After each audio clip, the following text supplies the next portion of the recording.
I grew up in a loving family. We were a good, moral people, but we were not Christians.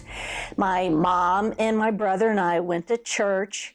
My dad didn't go with us. And God or prayer or Christianity, anything about Christianity was never mentioned in our home. I didn't read the Bible. But when I did, it always seemed to be about the parts in the Old Testament where God was punishing the Israelites for disobedience or idol worship. And I thought, wow, God's kind of a mean God. I never ever considered him to be like a loving God. Jim and we got married in 1980. And we went to church on every Sunday, and we actually attended this church. But we were not taught to live out our life as Christians, really. We just went through the motions of being Christians, you might say. We had a Sunday school teacher who was always encouraging us to watch TBN, which was Trinity Broadcasting Network.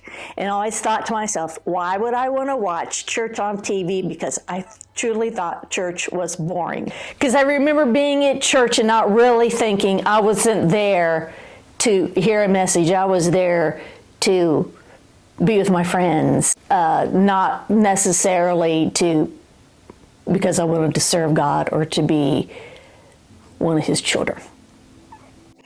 Then in 1984, an evangelist, Ford Philpott, came to our church. I remember the night I got saved. So he gave the salvation message, and I thought to myself, gosh, I don't know that I have ever accepted Jesus as my Lord and Savior. I was clenching, and they gave the altar call and they were playing Just As I Am. And I remember clenching the pew in front of me thinking, I'm going to go. I'm not going to go. I'm going to go. I'm not going to go. I'm going to go. So I remember I went forward then and kneeling at the altar. I remember they had everybody recite like a sinner's prayer. And I remember that. And I remember that is the time when I truly started serving God.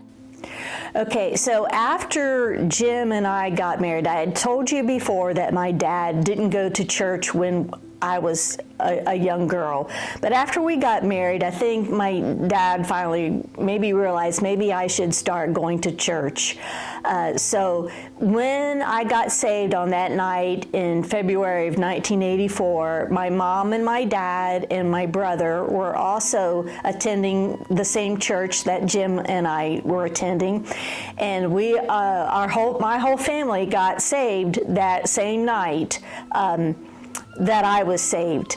And so that was really a tremendous experience to know that, in the book of Acts it says that the Roman jailer, him and his entire family were saved. Well, I had that same experience as well.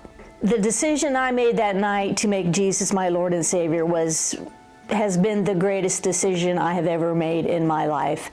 I want to every day to continue to grow and to be more like Jesus and to be the best possible child of God that I can be. I want people to look at me and say, I can see Jesus in her.